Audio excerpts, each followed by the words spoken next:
નમસ્તે કર્મચારી મિત્રો. કર્મયોગી પોર્ટલના તમારી મિલકતનું રજિસ્ટ્રેશન તમે કરી નાખ્યું હશે.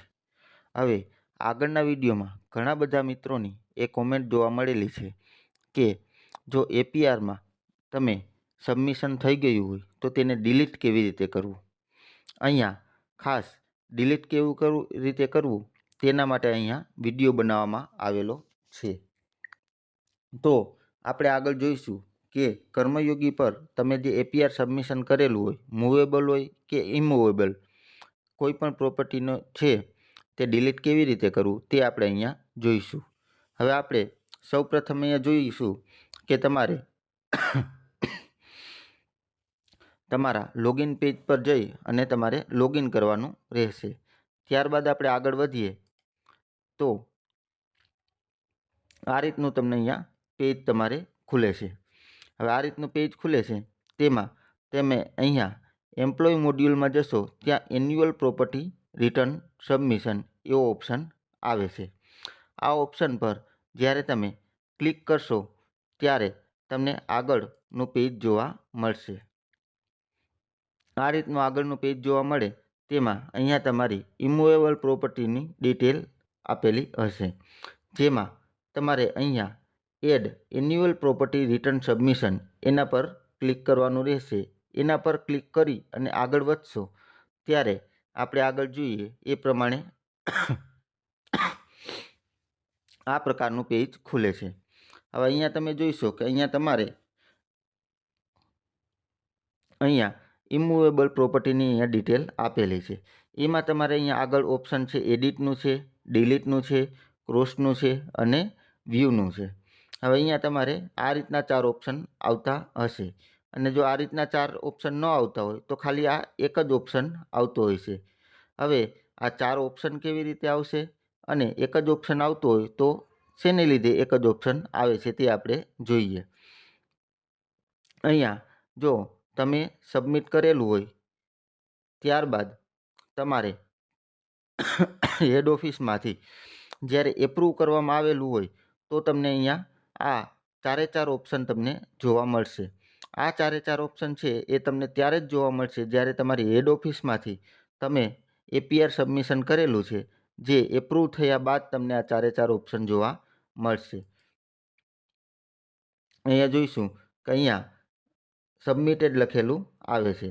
તમે આ લીટી છે એને જમણી બાજુ આવી રીતના સ્ક્રોલ કરશો એટલે તમને અહીંયા બાજુમાં સબમિટેડ એવું જોવા મળે તો એનો મતલબ એમ છે કે તમારું એપીઆર સબમિશન છે તેને હેડ ઓફિસમાંથી એપ્રૂવ કરવામાં આવેલું છે.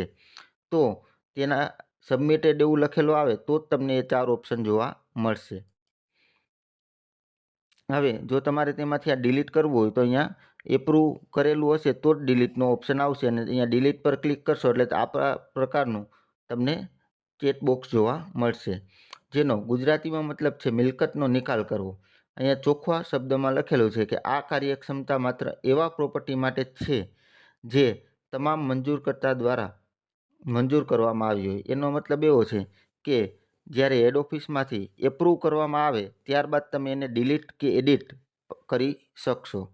અને જો મંજૂર એટલે કે એપ્રૂવ કરવામાં નહીં આવી હોય તો તમને અહીંયા જે દર્શાવેલા છે એવા 4 ઓપ્શન નહીં જોવા મળે, ખાલી આ એક જ ઓપ્શન અહીંયા જોવા મળશે, જે આપણે છે આ ઓપ્શન છે એ વ્યૂ માટેનું છે. એમાં તમે કંઈ સુધારો વધારો કરી શકશો નહીં. હવે આગળ આપણે જોઈએ કે અહીંયા મૂવેબલ પ્રોપર્ટી ઉપર તમે અહીંયા ક્લિક કરશો એટલે તમે જે movable property bike, car, jewellery એવું કાંઈ મૂવેબલ પ્રોપર્ટી છે એમાં તમને અહીંયા એક જ ઓપ્શન જોવા મળે છે.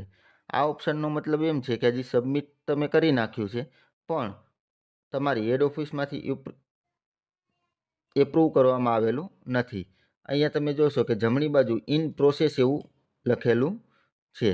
અહીંયા જો ઇન પ્રોસેસ લખેલું હોય તો તમારે એમ સમજવું કે હજી હેડ ઓફિસમાંથી આ તમારી મૂવેબલ પ્રોપર્ટી છે એને એપ્રૂવ કરવામાં આવેલી નથી.